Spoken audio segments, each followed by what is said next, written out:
प्रतिबोधितां भगवता नारायणेन स्वयं व्यासेन ग्रथितां पुराणमुनिना मध्ये महाभारतम्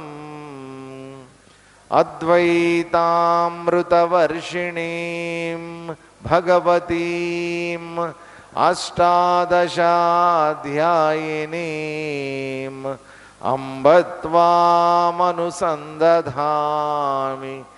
भगवद्गीते भवद्वेषिणी।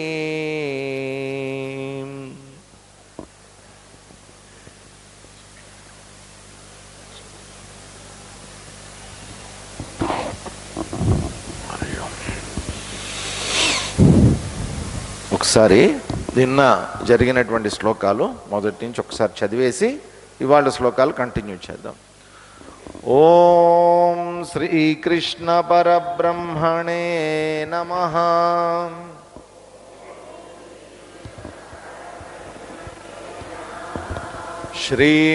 శ్రీమద్భగవద్గీత అథ ప్రథమోऽధ్యాయః.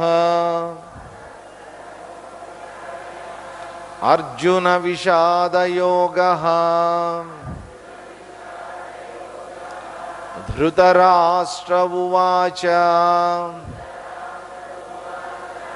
ధర్మక్షేత్రే కురుక్షేత్రే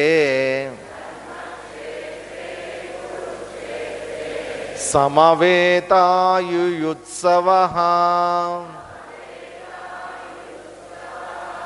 మామకాః పాండవాశ్చైవ కిమకుర్వత సంజయ. సంజయ ఉవాచ దృష్ట్వా తు పాండవానీకం వ్యూఢం దుర్యోధనస్తదా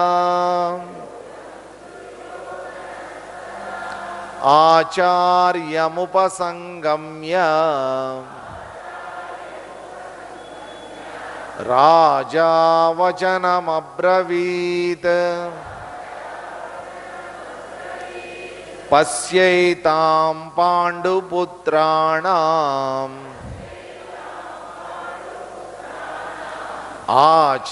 ఆచార్యమహతీం చమూం వ్యూఢాం ద్రుపదపుత్రేణ తవ శిష్యేణ ధీమతా అత్ర శూరా మహేశ్వాసాః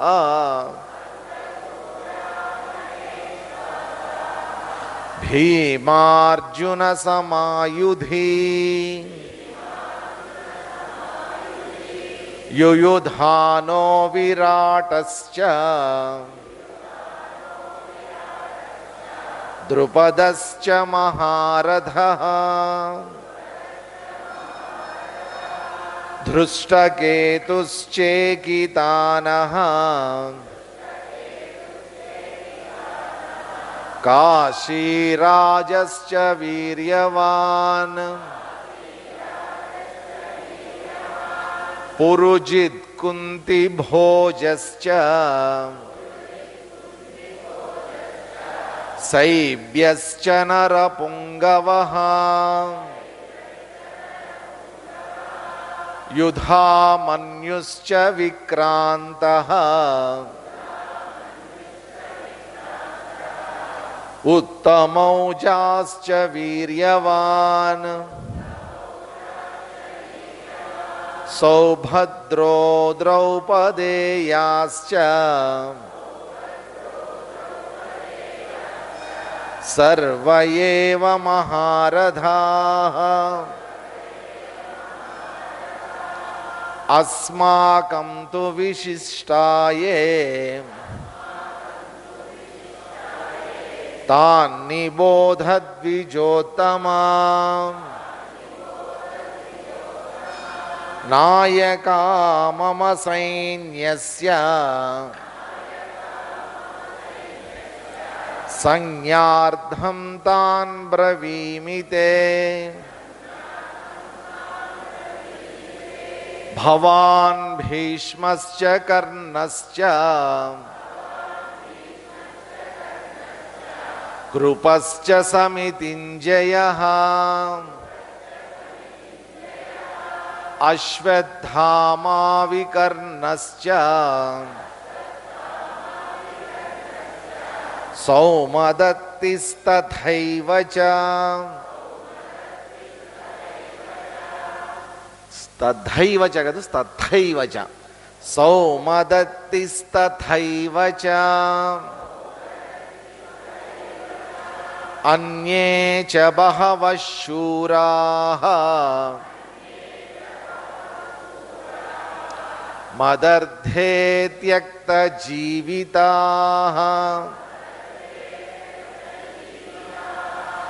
నానాశస్త్రప్రహరణాః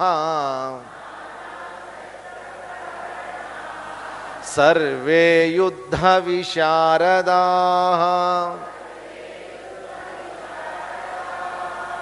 నిన్న అర్జున విషాద యోగం భగవద్గీత యొక్క మొట్టమొదటి అధ్యాయమైనటువంటి అర్జున విషాద యోగం ప్రథమోధ్యాయాన్ని నిన్న ప్రారంభించాం.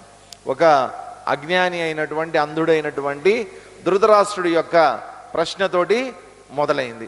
కాబట్టి దీంట్లో ఏమని అడిగారు? మొట్టమొదట ధృతరాష్ట్రుడు అడిగినటువంటిది, ధర్మక్షేత్రమైనటువంటి కురుక్షేత్రంలో నా వాళ్ళు పాండవులు, పాండుపుత్రులు వీళ్ళందరూ కలిసి యుద్ధం చేసుకోవడానికి వెళ్ళారు కదా, అక్కడ ఏం జరుగుతోంది సంజయ అని సంజయుణ్ణి అడిగాడు. ఈ శ్లోకంలో ధర్మక్షేత్రే కురుక్షేత్రే, ధర్మక్షేత్రమైనటువంటి కురుక్షేత్రం. వాస్తవంగా ఏంటంటే కురుక్షేత్రము, క్షేత్రము అంటే ఏంటి? మామూలుగా మనం మన భాషలో మనం క్షేత్ర దర్శనం అంటాం. క్షేత్ర దర్శనం అంటే ఏంటి? కాశీ వెళ్తాం, రామేశ్వరం వెళ్తాం, వీటినన్నింటినీ కూడా క్షేత్రాలు అంటారు. క్షేత్రం అంటే ఒక పర్టికులర్ ప్రదేశం. కాబట్టి మనం కూడా ఏంటంటే ఈ ప్రపంచంలో జన్మించాం. జన్మించిన తర్వాత ఏదో ఒక క్షేత్రంలో పనిచేయాలి మనందరం. ఆ క్షేత్రాన్ని ఏమంటారంటే కర్మరంగము అని అంటారు. కర్మరంగము, ఫీల్డ్ ఆఫ్ యాక్షన్, కర్మక్షేత్రం. కాబట్టి మనందరం క్షేత్రంలో పనిచేస్తున్నాం. ఏదో ఒక క్షేత్రం కదా. ఓ పిల్లలు ఉన్నారనుకోండి, వాళ్ళు ఏం చేస్తారు? స్కూల్కి వెళ్ళి చదువుకుంటారు. స్కూల్ వాళ్ళ యొక్క కర్మక్షేత్రం. ఒక వ్యవసాయదారుడు ఉన్నాడు అనుకోండి, పొలంకి వెళ్ళి పని చేస్తాడు, పొలం అతని యొక్క కర్మక్షేత్రం. ఒక వ్యాపారస్తుడు షాప్లో కూర్చొని వ్యాపారం చేస్తాడు, షాప్ అతని కర్మక్షేత్రం. ఒక లెక్చరర్ కాలేజీలో లెక్చర్ చెప్తూ ఉంటాడు, కాలేజీ అనేటువంటిది అతని యొక్క కర్మక్షేత్రం. ఒక స్త్రీ ఇంట్లో గృహిణిగా ఉంటుంది, ఆ గృహం ఆవిడ యొక్క కర్మక్షేత్రం. నాకు చిన్మయ మిషన్ నా యొక్క కర్మక్షేత్రం. ఒక్కొక్కళ్ళం ఒక్కొక్క కర్మక్షేత్రంలో పనిచేస్తూ ఉండాలి. అయితే ఇవన్నీ ఏమిటి? భగవంతుడు మనకిచ్చినటువంటి క్షేత్రాలు. ఇవన్నీ కూడా మనం పనిచేసుకోవడానికి అవసరమైనటువంటి క్షేత్రాలు. అయితే భగవంతుడు పెట్టినటువంటిది ఏమిటి? ఇక్కడ ప్రతి చోట కూడా ఏ క్షేత్రంలో అయినా సరే భగవంతుడు ప్రతిష్ఠించినటువంటి ధర్మమే ప్రతిబింబిస్తూ ఉంటుంది. కాబట్టి అక్కడ జరిగినటువంటిది యుద్ధమే, కానీ అది ఏ యుద్ధం? అది ధర్మయుద్ధం. ధర్మం కోసం జరగబడుతూ ఉన్నటువంటి యుద్ధం. ఒకసారి ఆలోచించండి. కౌరవులు, పాండవులు, మధ్యలో కృష్ణుడు కదా. కృష్ణుడు దేనికోసం అవతరించాడు? శ్రీరామచంద్రుడు ఏ పర్పస్తో అయితే అవతరించాడు, ధర్మాన్ని రక్షించడానికి. సో కృష్ణుడి యొక్క కర్తవ్యం కూడా ధర్మాన్ని రక్షించడమే. అందుకోసం ఆయన అవతరించాడు. విచిత్రం ఏంటంటే ఇక్కడ యుద్ధంలో కనుక చూసుకుంటే కృష్ణుడు పాత్ర ఏమీ లేదు. ఇప్పటిదాకా చేయాల్సిందంతా చేశాడు. కరెక్ట్గా యుద్ధం దగ్గరకు వచ్చేసరికి నేను యుద్ధం చేయను, ఆయుధం పట్టను అన్నాడు. కానీ ధర్మాన్ని రక్షించడానికి వచ్చాడు. వచ్చినటువంటి వాడు ఏం చేశాడు? ఏం జరుగుతోంది అక్కడ? ఒకసారి కనుక మనం ఆలోచిస్తే నిజంగా శ్రీకృష్ణ పరమాత్మే కనుక ధర్మాన్ని నిలబెట్టాలి, నా పాత్రను నేను పోషించాలి, నా జన్మ యొక్క నా అవతారం యొక్క కర్తవ్యం ఇక్కడ నిర్వర్తించబడాలి అనేటువంటి ఆలోచన కనుక శ్రీకృష్ణ పరమాత్మగా చేసి ఉంటే ఆయన చేతిలో ఉన్నటువంటి ఆ చక్రం, సుదర్శన చక్రం ఏదైతే ఉందో దాన్ని ఒకసారి తిప్పి ఇట్లా వదిలేశాడంటే కౌరవ సైన్యం మొత్తం తలకాయలన్నీ తెగిపడి కింద పడి ఉండేవి కదా. శ్రీకృష్ణుడు తలుచుకుంటే ఆయనకి చిటికలో వ్యవహారం, కౌరవుల్ని సంహరించడం, అధర్మాన్ని నాశనం చేయటం. కానీ ఆ పని చేయలే ఆయన. ఆ పని చేయకుండా ఏం చేశాడు? అరే బాబు, రాబోయేటటువంటిది కలియుగం. ఇక్కడ చూడండి, ప్రతి యుగంలోనూ ఇప్పుడు నృసింహావతారం తీసుకున్నాడు భగవానుడు. నృసింహావతారం తీసుకున్నప్పుడు అక్కడ విలన్ ఎవరు? హిరణ్యకశిపుడు కదా. అమితమైనటువంటి శక్తివంతుడు. ఆయనకి బయట కాదు, లోపల కాదు, ఉదయం కాదు, సాయంత్రం కాదు, మనిషి కాదు, జంతువు కాదు, అనేక రకాలుగా ఆయన ఆలోచించి ముందుగానే అలాంటి ఎవరితో కూడా నాకు ఇది లేకుండా, చావు లేకుండా చూడు అని చెప్పి ఒక వరాన్ని పొందాడు. దానికి తగ్గట్టుగా నృసింహావతారం, అది మనిషి కాకుండా, జంతువు కాకుండా, లోపల కాకుండా, బయట కాకుండా, ఉదయం కాకుండా, ఇన్ని రకాలు సాటిస్ఫై చేస్తూ ఆయన్ని సంహరించవలసి వచ్చింది కదా. కాబట్టి ఒక అమితమైనటువంటి ఒక రాక్షస శక్తి కలిగినటువంటి వాడు అక్కడ. అటువంటి వాడి మీద ఒక నృసింహావతారం అనేటువంటి హీరో వచ్చి చీల్చి చెండాడాడు. రాముడి యొక్క అవతారంలో కూడా మనం చూసినప్పుడు రావణాసురుడు వాస్తవంగా రాముడి కంటే శక్తివంతుడు. ఏ రకంగా చూసుకున్నా కానీ రాముడి కంటే శక్తివంతుడు. కానీ అతన్ని సంహరించవలసి వచ్చింది. ఎందుకని? అంత శక్తివంతుడైనటువంటి వాణ్ణి అనేక రకాలైనటువంటి పద్ధతులతోటి ఇంతమంది సైన్యాన్ని తీసుకొని వెళ్ళి అతన్ని జయించవలసి వచ్చింది. రాక్షసుడు ఆయన, రావణ బ్రహ్మే, కానీ రాక్షస ప్రవృత్తి కలిగినటువంటి వాడు, గొప్ప శక్తివంతుడు. ఇవన్నీ చూస్తే మనకు ఎట్లా కనిపిస్తుందంటే, ఒక శక్తివంతుడైనటువంటి ఒక శత్రువుతోటి శ్రీమన్నారాయణుడు అవతారం ఎత్తి యుద్ధం చేయవలసి వచ్చింది. కానీ ఇక్కడ ఏంటంటే, ఎవరు శత్రువులు, ఎవరికి శత్రువులు? అటువంటి వాళ్ళు ఎవరు లేరు ఇక్కడ. అన్నదమ్ముల మధ్యలోనే వైరం. ఇక్కడ పెద్ద రాక్షసుడో ఎవరో అట్లాంటి శక్తివంతుడైనటువంటి వాడు అట్లాంటివి ఏమి లేదు ఇక్కడ. అన్నదమ్ముల మధ్యలోనే శత్రుత్వం ఇక్కడ. కాబట్టి ఇది ఎవరు పరిష్కరించుకోవాలి? మీరు పరిష్కరించుకోండి. ఎలా పరిష్కరించుకుంటారు? యుద్ధం చేసి పరిష్కరించుకోండి. నా జోలికి రావద్దన్నాడు ఆయన. మీరు పోట్లాడుకోండి, పరిష్కరించుకోండి. ఎందుకని? రాబోయేటటువంటిది కలియుగం, కలియుగంలో గొడవలన్నీ ఇలాగే ఉంటాయి అనేటువంటి ఉదాహరణ అక్కడ ఇచ్చేశాడు. అందుకనేంటి? ఆ క్షేత్రం ధర్మం, ఆయన వచ్చిందే ధర్మాన్ని నిలబెట్టడం కోసం అని చెప్పి, అసలు మహాభారతం బోధించేటటువంటిదే ధర్మం కాబట్టి, భగవద్గీత చెప్పేటటువంటిదే ధర్మం కాబట్టి అది ధర్మక్షేత్రము. కురుక్షేత్రం అయినప్పటికీ కూడా దీన్ని మామూలుగా మనకి తెలుగు ప్రాంతం మనం విడిపోవడానికి ముందు, ఆంధ్ర రాష్ట్రం తెలంగాణ విడిపోవడానికి ముందు మన 3 ప్రాంతాలుగా ఉన్నాం మనం. తెలంగాణ, అటు కోస్తా, ఇటు మనం రాయలసీమ, 3 ప్రాంతాలు, తెలుగు ప్రాంతాలు. అలాగే కేరళలో కూడా 3 ప్రాంతాలు ఉన్నాయి. మలబార్ అంటారు, కొచ్చి అంటారు, ట్రావెంకోర్ అంటారు. 3 భాగాలు అనమాట. సేమ్ మనలాగానే వాళ్ళు కూడా ఆ తీర ప్రాంతాన్ని 3 భాగాలుగా విభజించారు.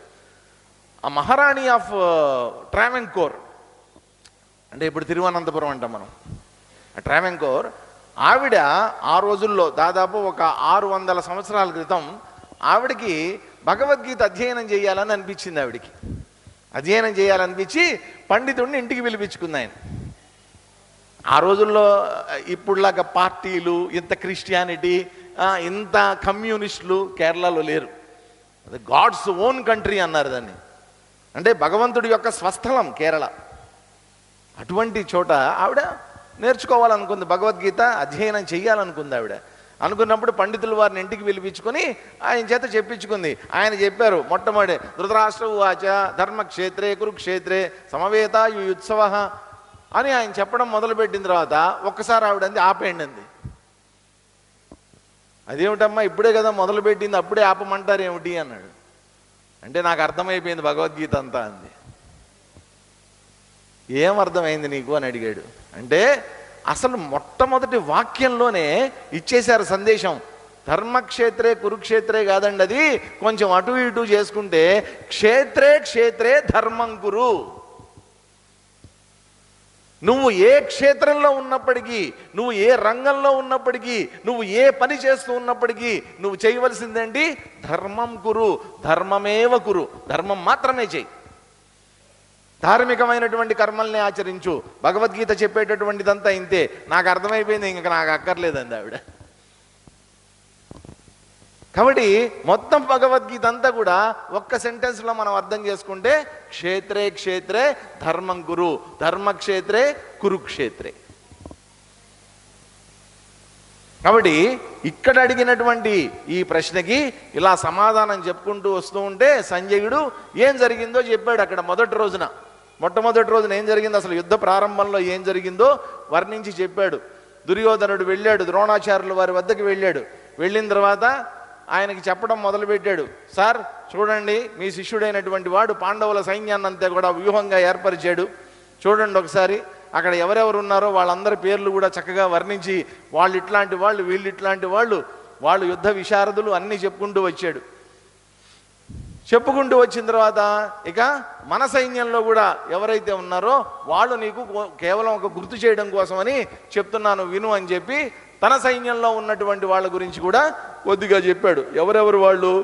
భవాన్, భీష్మశ్చ, కర్ణశ్చ, కృపశ్చ, సమితింజయ, ఈ పేర్లన్నీ చెప్పాడు. అశ్వత్థామ, వికర్ణశ్చ, సౌమదత్తి, సదైవచ.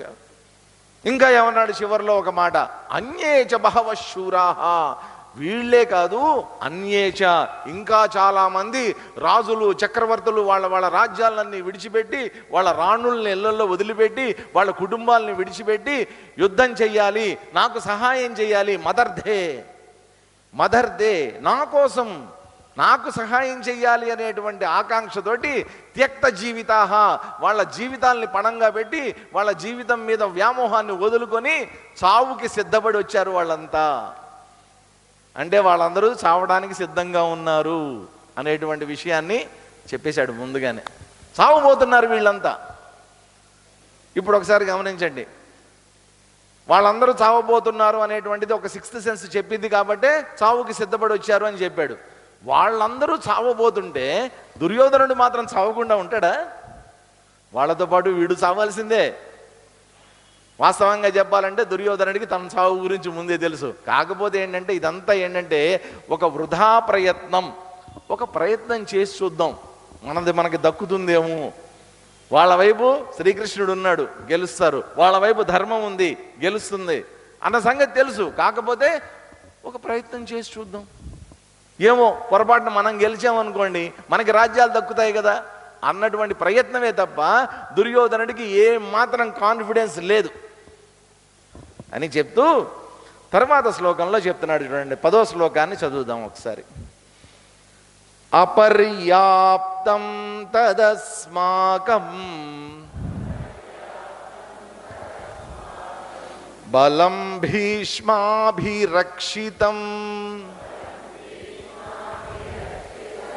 పర్యాప్తం త్విదమేతేషాం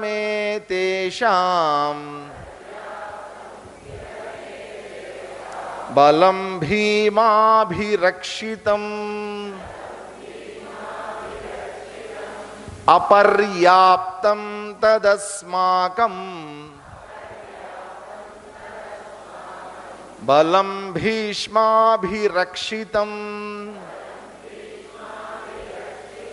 పర్యాప్తం త్విదమేతేషాం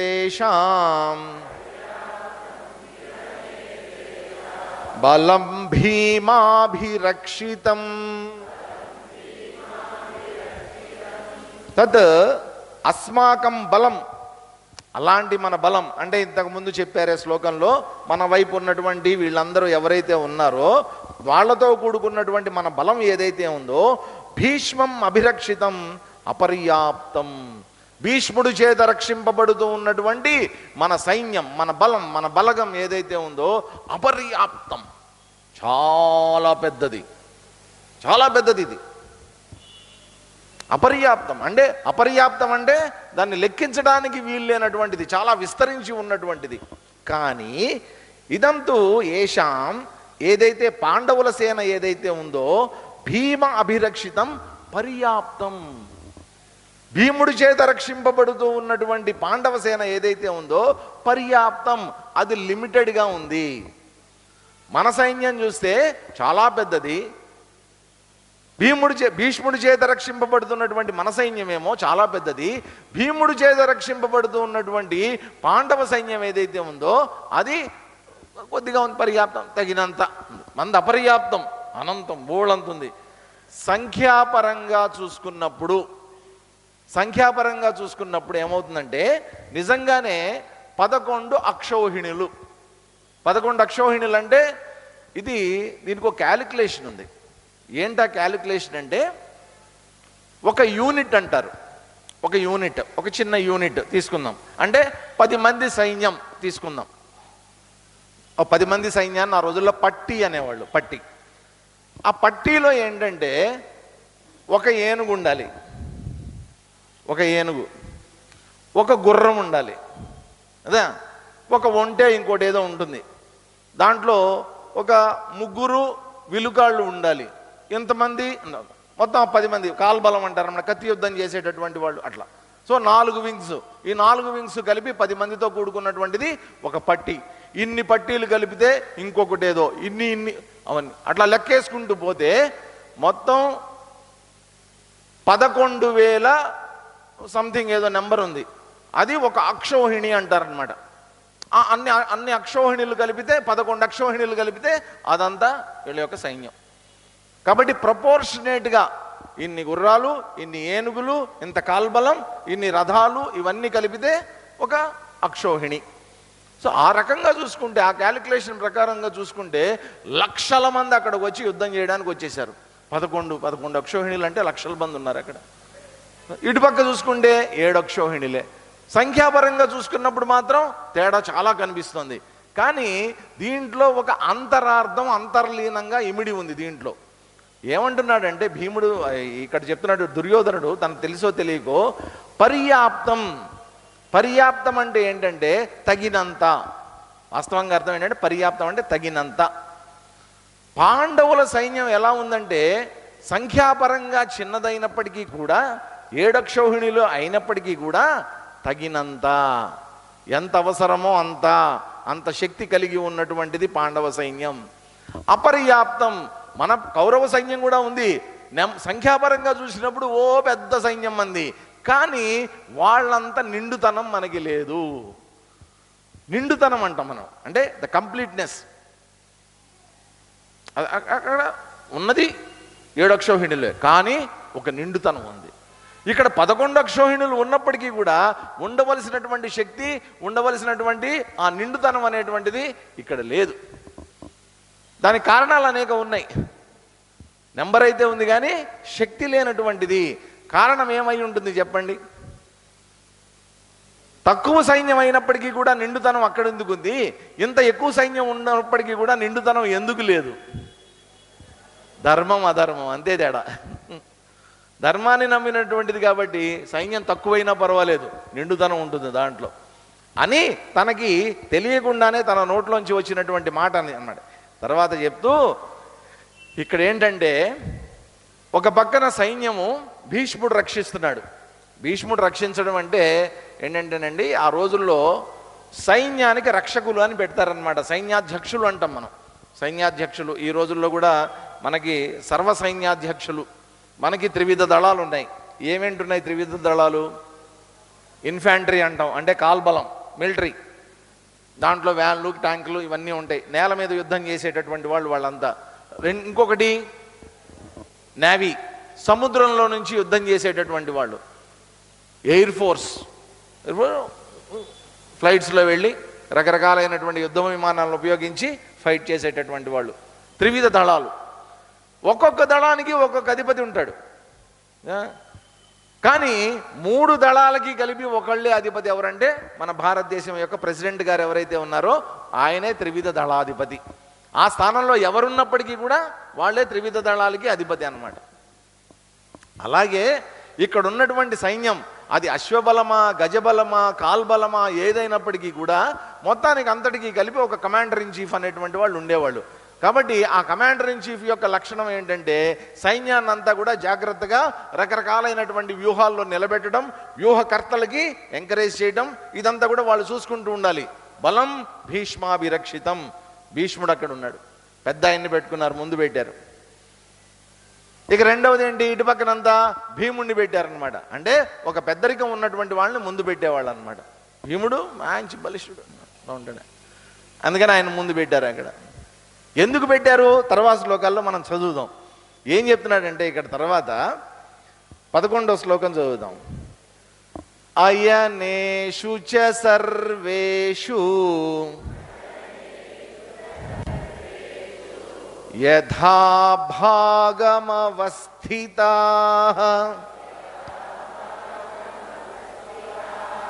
భీష్మమేవాభిరక్షन्तు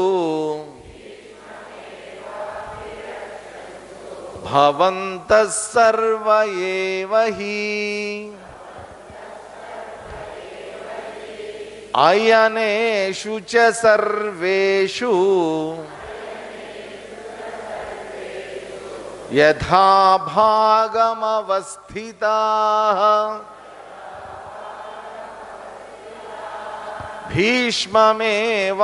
భీష్మమేవాభిరక్షन्तు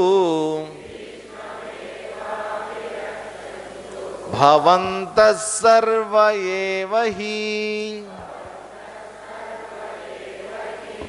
సర్వేషు అయనేషు చ. సో ఈయన ఒక ఆర్డర్ వేస్తున్నాడు. ఎవరికి ఆర్డర్ వేస్తున్నాడండి ఈయన? ద్రోణాచార్యుల వారి. ద్రోణుడికి ఆచార్యుడు, గురువు అయినటువంటి వాడికి ఒక శిష్యుడు వేస్తున్నటువంటి ఆర్డర్ ఎక్కడన్నా చూసారా ఇది? ఎప్పుడన్నా గురువులు శిష్యులకి ఆర్డర్లు వేస్తారు. ఇక్కడ శిష్యుడైనటువంటి వాడు గురువు గారికి ఆర్డర్ వేస్తున్నాడు. ఏమని? అయనేషు చ సర్వేషు. మనం వ్యూహంగా ఏర్పడ్డాం, ఆ వ్యూహంలో ఎవరెవరు ఏ ఏ స్థానాల్లో ఉండాలో అవన్నీ మనం నిర్ణయించుకుని ఉన్నాం. ఆయా స్థానాల్లో అందరూ నిలబడి ఏం చేయాలట? యథా భాగమవస్థితాః, ఆయా భాగాల్లో నిలబడి భవంతః సర్వ ఏవ హి, మీరందరూ కలిసి ఏం చేయాలి? భీష్మం ఏవ అభిరక్షంతు, భీష్ముణ్ణి రక్షిస్తూ ఉండండి నాయనా. మీరు యుద్ధం చేయండి అని చెప్పట్లా, అర్థమైందా? మీరందరూ యుద్ధం చేయండి, మీ యుద్ధాలని, మీ శక్తుల్ని ప్రదర్శించండి, ఇది ఏం చెప్పట్లా. ఏమని చెప్తున్నాడు ఈయన? ఎంత బాగా చెప్తున్నాడు చూడండి, భలే టెక్నిక్ ఇది. ఏమంటున్నాడు? అందరూ కలిసి భీష్ముణ్ణి రక్షించండి చాలు. భీష్ముణ్ణి ఎందుకు రక్షించాలి? భీష్ముడే ఎందుకు రక్షించాలి? మిగతా ఎవరిని నన్ను రక్షించు అని అనట్లేదు చూడండి. లేకపోతే నా 100 మంది తమ్ముళ్ళు ఉన్నారు వాళ్ళని రక్షించండి అని అనట్లా, కర్ణుని రక్షించని అనట్లా, శకుని రక్షించనట్లా, ఇంకెవరిని భీష్ముణ్ణి రక్షించండి. అందరూ కలిసి, మీరందరూ కలిసి మీ స్థానాల్లో ఉండండి, భీష్ముణ్ణి కాపాడుతూ ఉండండి. ఎందుకని మనందరం ఏమనుకుంటామంటే, అర్థం తెలియనటువంటి వాళ్ళు, కథ తెలియనటువంటి వాళ్ళు ఏమనుకుంటారంటే, పాపం భీష్ముడు పెద్ద ఆయన, ముసలోడు, తెల్లకి అడ్డం వేసుకొని ఉంటాడు, ఆయన కింద పడిపోతాడేమో చూసుకుంటూ ఉండండి అయ్యా అని చెప్పుంటాడు అని మనం అనుకుంటాం. కానీ కథాపరంగా, సైకాలజీ పరంగా అక్కడ ఉన్నటువంటి వాస్తవం ఏంటరా అంటే, భీష్ముడు కనుక బతికి ఉంటే, భీష్ముడు కనుక యుద్ధం చేసినంత కాలము కౌరవ సైన్యానికి ఇంకా తిరుగులేదు. ఎందుకని? పితామహుడు, ఇంకా తాతగారు ఆయన, మ్యాగ్నానిమస్ పర్సనాలిటీ ఆయన. ఆయన ఎందుకని చెప్తున్నాడు? ఆయనతో యుద్ధం చెయ్యాలి అంటే గవుక్కుని అత్యంత ప్రియమైనటువంటి వాడు భీష్ముడికి, ఇటు కౌరవుల్లో కానీ పాండవుల్లో కానీ అత్యంత ప్రియమైనటువంటి వాడెవడు? అర్జునుడు. భీష్మ పితామహుల వారికి అర్జునుడు అంటే అమితమైనటువంటి ప్రీతి. చిన్నప్పటి నుంచి ఒళ్ళో కూర్చోబెట్టుకుని మాట్లాడినటువంటి వాడు, అంత ఇష్టం భీష్మాచార్యుల వారికి. పాండవులంటే చాలా ఇష్టం ఉన్నటువంటిది కౌరవ పక్షంలోనే. ఎందుకని? కొన్ని కుటుంబ కారణాల వల్ల, కొన్ని రాజకీయ కారణాల వల్ల ఆయన కౌరవ పక్షంలో పోరాడవలసి వచ్చింది. కానీ ఆయనకి ప్రియమైనటువంటిది మాత్రం పాండవులే. కాబట్టి పాండవులు భీష్ముడితో యుద్ధం చేయాల్సి వచ్చినప్పుడు ఎక్కడైనా చిన్న భయం ఉండొచ్చు. అయ్యో అంత పెద్ద ఆయన పట్ల మనం బాణాలు వెయ్యాలా, అయ్యో అంత పెద్ద ఆయన మీదకి నేను గదని పెట్టాలా, ఆయనతో యుద్ధం చేయాలా. గెలవచ్చు, భీష్ముడితో గెలవచ్చు యుద్ధం చేస్తే, కానీ ఒక రకమైనటువంటి భయం, ఒక రకమైనటువంటి మొహమాటం అడ్డొస్తుంది. అందుకని ఒక ఒక ఒక అడుగు వెనక్కే ఉండాల్సి వస్తుంది భీష్ముడితో యుద్ధం చేసేటప్పుడు. దాన్ని అడ్వాంటేజ్ తీసుకోవాలనుకున్నాడు దుర్యోధనుడు. అందుకని ఏం చేశాడు, భీష్ముడిని ముందు పెట్టేశాడు. Is the commander in chief అన్నారు. ఇప్పుడు ఏమనుకున్నాడంటే పాండవులందరూ భీష్ముడిని చూస్తే చల్లారిపోతారు అని అనుకున్నాడు ఈయన. వాస్తవంగా జరగల. తర్వాత ఏం జరిగిందో మనందరికీ తెలుసు. శిఖండిని పెట్టి పడేశారు ఆయన్ని. ఒక ఏదో టెక్నిక్ వాడాలి, అక్కడ ధర్మం గెలవాలి అంటే ఏదో ఒక చిన్న టెక్నిక్ వాడాలి, ఆయన పడేశారు, అయిపోయింది. కానీ ఆయన్ని రక్షిస్తూ ఉండండి అని చెప్పడంలో అర్థం ఏంటంటే, నిజంగా చెప్పాలంటే ఇంతమంది బలం ఉన్నప్పటికీ కూడా భీష్ముడి యొక్క బలం ఒక్కటే మనని రక్షించేది. కాబట్టి ఆయన యుద్ధం చేస్తూ ఉండాలి, ఆయన్ని కాపాడుతూ ఉండండి, ఆయనకి ఎటువంటి హాని జరగకూడదు.